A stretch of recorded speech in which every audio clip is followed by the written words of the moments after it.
Hello, it's Rob. It's 26 Bond from the UK. This is my first video actually of doing a recording with an iPhone 5 instead of my usual webcam.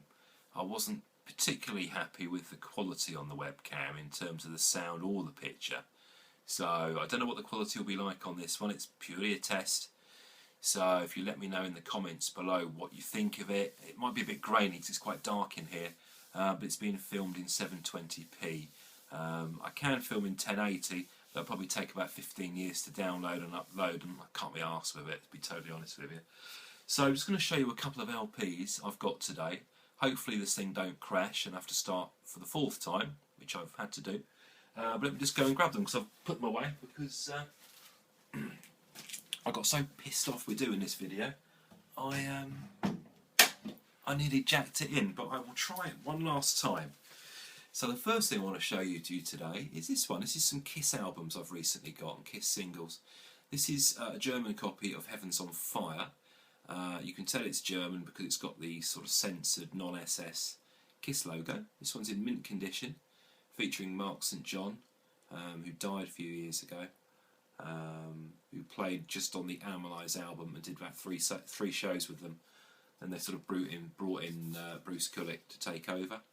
That's the back. That's a mint copy of that, so I was well happy to get that. It's Heaven's on Fire. Now the same picture for this one, which is a white label Japanese promo of Thrills in the Night. This is a Polystar record. I've got another one which is a white label promo as well. It's Heaven's on Fire. I'll show you the vinyl. They're both the same. And these are quite scarce, and I managed to get a good bargain on these. There you go, white label promos, which are rather highly sought after. Now, if anyone who collects Japanese vinyls, and particularly 7 inches, will know, is that they don't tend to have regular covers, they have inserts. So that's the Heaven's on Fire one, with the lyrics on the back. Now the B-side is Lonely as the Hunter, for the Jap version, as was the same for the German press. Now this is Thrills in the Night, and that one's backed with, I can't remember, but there you go, that's got another insert sheet in there. Could be Murder in High Heels, I think. Last thing, in terms of the 7 inches I want to show you today, this is it's a 1980 reissue, I think, this one, of I Was Made for Loving You. They did the original 79 pressing with the same cover as the Dynasty LP with the 4 heads. This is like a reissue with Eric Carr on the drums at the back there, as you can see. This is a non-white label pressing. It's a standard Victor Polystar record, as you can see there. But it's very, very nice. It's quite hard to find that one. This one doesn't tend to show up as much as the original I Was Made for Loving You. So there you go, nice variation. And a picture from Kiss doing one of their European TV appearances, I think. This is a promo album of Creatures of the Night from '82. It's one of my favourite Kiss albums of all time.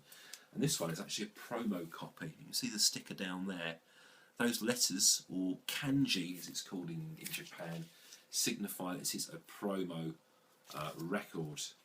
So it would have been sent out to TV stations, radio stations, magazines. And you can always tell as well, because it's usually printed on the label, and if you see above Ace Frehley's head and also on Paul Stanley's arm, they've stamped the same kanji on there. What do you think of the label? That's like an elder picture. It's lovely. This is the only pressing, I believe, of this LP which has any picture label that looks like that. It's a beautiful one. I was well happy to get this because it's one of my favourite Kiss albums, this one. It's famous for its thunderous drum tone, produced by a guy called Michael James Jackson, and has a few songs actually with co-writes from Bryan Adams, believe it or not. He co-wrote a couple of songs, including War Machine, which is one of Gene's signature songs from the 80s. They used to play that a lot in concert. They do still do occasionally. They did fairly recently, I think in 2003 to 2006 sort of period, but it's been sort of dropped a bit now. This is a 1977 reissue of the Alive album from Japan with a lovely big style obi sash on there with an old 1973 photo of the band. I think Paul's still got his bandit makeup design on this. This is a Victor Polystar pressing. Victor actually, but its Polystar wasn't involved till later on. There we go. Vinyl's pretty good on this one. There are a few marks. It does include the booklet. It does include the insert sheet as well. So I was quite pleased to pick this one up off eBay. I believe a guy from Italy sold me this one for around about £20 odd, I think, plus shipping. So I was happy to pay that price. I think that was a fair price for it. It's certainly not a mint condition copy, but it's, you know, it's certainly good enough to play. There are some marks on the vinyl, but apart from that, it's a pretty cool record, which I'm happy to own. It's a good live album as well. This is a signed copy. I'll take it out of its packet. This is a signed copy of Lick It Up. Now, this has been signed in ballpoint pen, so it's quite hard to show on film, but it's signed by Paul Stanley, Gene Simmons, Eric Carr and Vinnie Vincent. And matter of fact, Vinnie Vincent signed this on the back as well. There you go. These are original signatures. This is the Dutch pressing, which has got the inner sleeve and everything like that. So the vinyl's not in great nick. There's a big coffee stain up there, but I bought this purely for the six signatures for Eric Carr and Vinnie Vincent.